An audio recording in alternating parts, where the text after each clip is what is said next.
Hey Leo, Hey, what's up, man? How you doing? how you doing? Good. What about you? Same old same, man. Can't complain. Nice to see you, man. Likewise. So tell me about the hands, please. Okay. First hand, I was under the gun, Okay. and I had ace jack of diamonds, and it folded to everybody. And the hijack, I You open raised raise. 12 under the gun. Okay, I open raised one two no 12, limit yeah. hold'em, right? 1-2, no limit, yeah. And you open And raise I believe 12 that my from the stack, gun. Ace jack yeah, suited. I believe my stack was about like 160, I want to say, roughly. Okay. So it folds up to the hijack, and so he calls. Okay. And we get a flop of queen, 8, 10, one diamond. All right. So it goes up to me first. So I bet pretty big.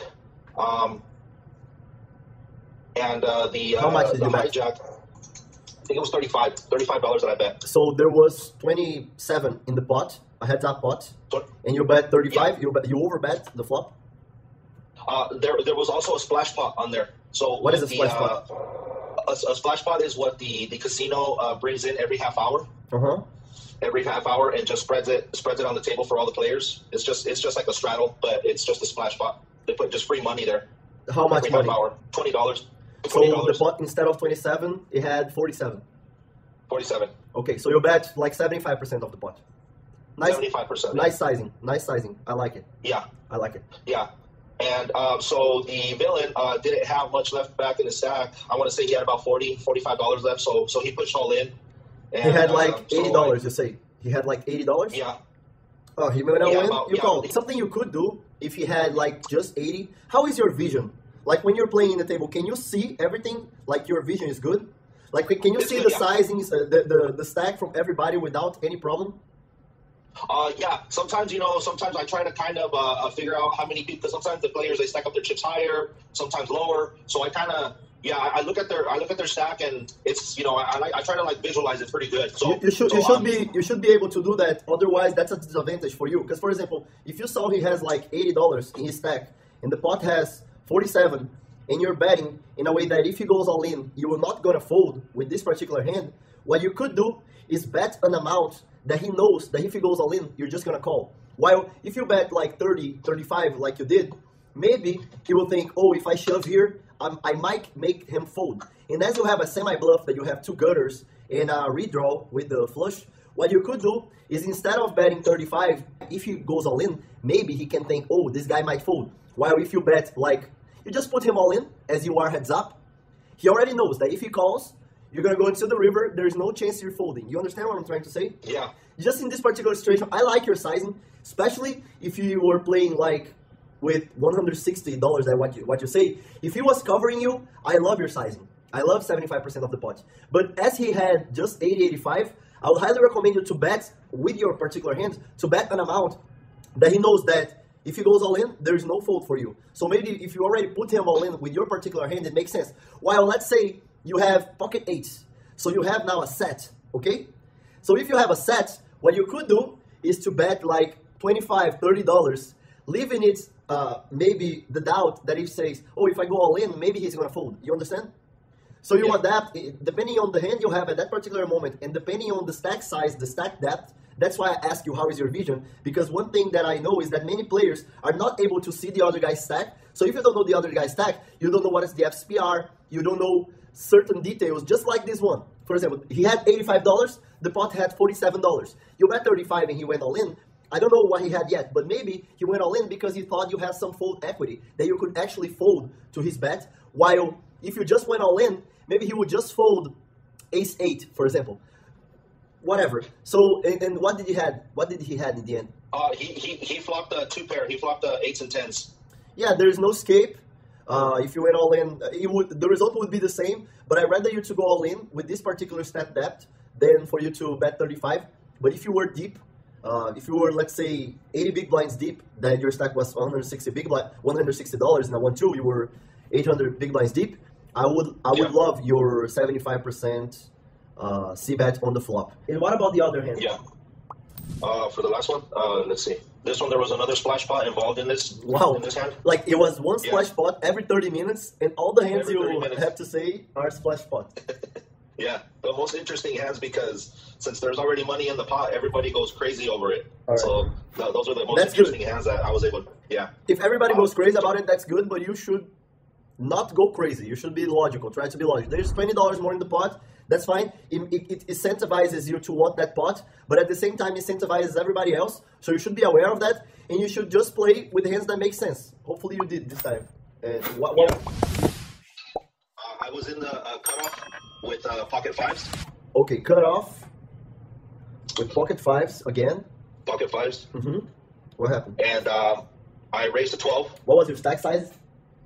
Stack size was 75. Okay, so you are really short stacked. One thing I highly recommend you to do is to usually play with the same stack size, so you get used to that stack size.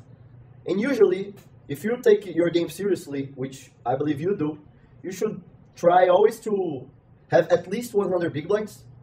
Because the first hand you had 160, the second hand you had 120, and the third one you had 75. So in the end, I would highly recommend you to just have the same stack size. For example, when I played 1-2, I always had the max, which was 100 big blinds at the game that I played the most 1-2. But if the max was 500, I would have 500. Especially because there's a lot of gamblers in this game. There's a lot of people that don't care about their money while you care. So you having a bigger stack depth is going to be good for you because whenever you play a hand, you're going to actually play a hand that you should be playing, while other people won't be doing that. They would be playing a bunch of trash hands versus your good hands, that hopefully when you get good hands and they get trash hands, you can extract a lot of money from them. So you should definitely just be with a bigger stack size. But okay, you were 75 and you were in the cutoff in a splash pot. Yeah, there's $20 more in the pot. That's correct. And so I raised to 12 and the cutoff. Oh, everybody folded to you? Everybody folded to you? Everybody folded. And the small blind called. I would highly recommend you to raise way bigger than that. Way bigger than 12? Yeah, because there's $20 in the splash pot, plus $1, plus $2 from the small blind and the big blind. So there's $23 in this pot. You got pocket fives, and you got $75 in your stack. Man, you got $75 in your stack, while there's $23 in the pot, so there is literally 33% of your stack in the pot already, and you got pocket fives. So in this scenario, I would highly recommend you to shove all in. Shove all in, okay. Because you disincentivizes them to call you, and you win $23 easy. Like, if some of them have sixes, any pocket sixes, sevens, eights, nines, tens, jacks, queens, kings, and aces, that's unfortunate, but most of the times they won't have. But many times, they will have a flip versus you, like queen, jack, king, queen, 10, jack, 6, 7 is a flip versus you. Like 6, 8 is a flip versus you. 6, 9 is a flip versus you. So when you raise 12, you incentivize them to call because they have to call. Let's say the big blind has to call $10 for a pot that already has like $35. Like, it incentivizes them a lot to call you. So in that situation, in this particular situation, I would definitely shove with your stack depth because you're shoving 75. Okay. You're shoving 75 to win. No, you're shoving 75 to win $23. 30. No, 23. 20 from the splash pot plus $1, $2. You're shoving 75 to win $23. And if they call, many times you'll be flipping. But in case you raise 12, okay. And what did they do? Yeah, raised to 12. They called, and the flop was... They who called? He called. He called. Sorry, the small blind. The small blind called. Okay. Big blind folded. The small blind called. Everybody folded, and the small blind called. Okay. Let's see. And the flop was ace, 5, 10.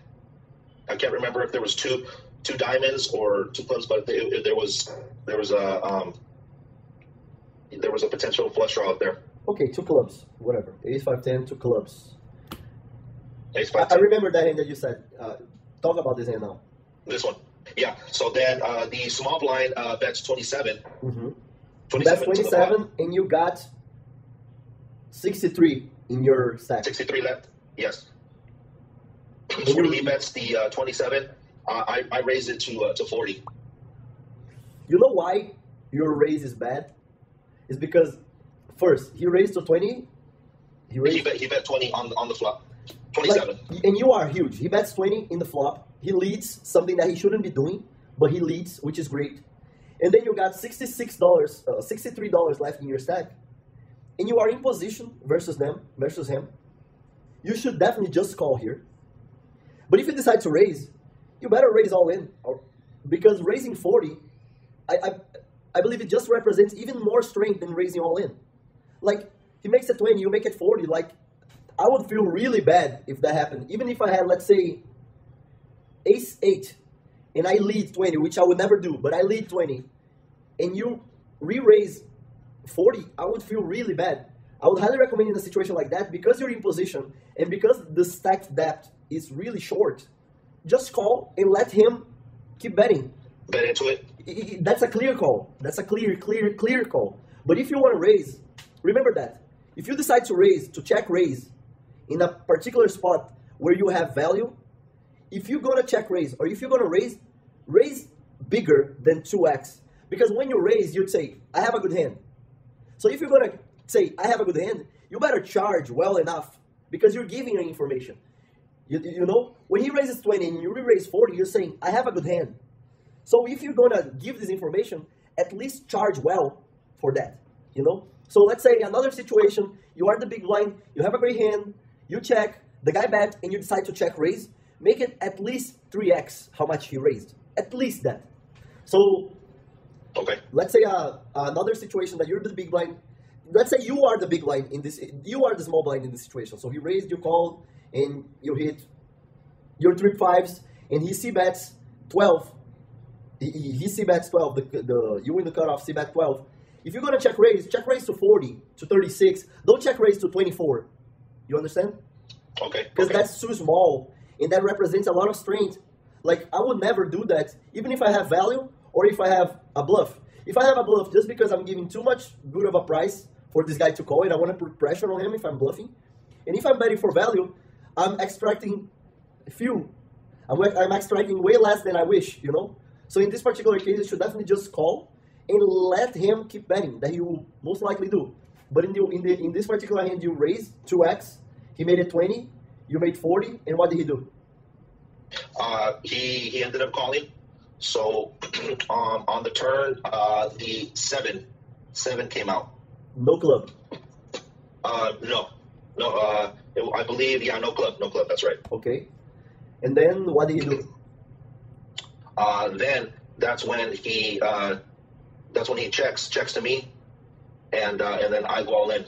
You have to. Your all in is like $35? Yeah, not much. Okay, and what did he do? He tanked for a little while. For a good little while actually, and he ended up folding.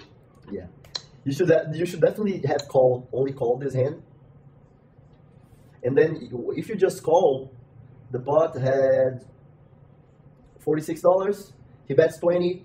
If you call, the pot has $86, and then you would have $55 left.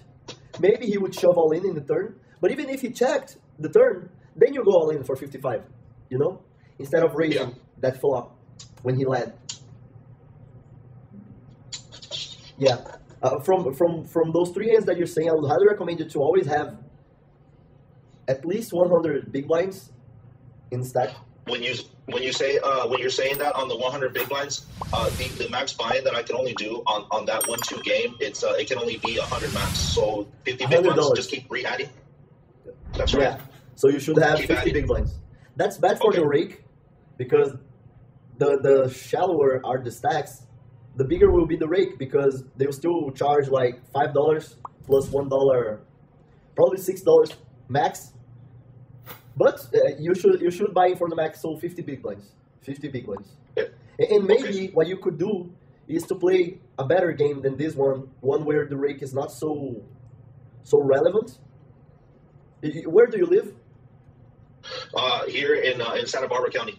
Santa Barbara. So yes, in Santa Barbara, there's probably other casinos, other games, right? Yes. Yeah, so maybe... No, but beat your game first, and then we think about changing games. Okay, Leo. Nice to talk to you, Brian. Sounds good, man. If you have any question, feel free to talk to me on Telegram, all right? Yes, I will touch base with you again, man, on Wednesday. All right, man. See you later. Thank you. Have a nice day, man. Bye. All right, you too. All right.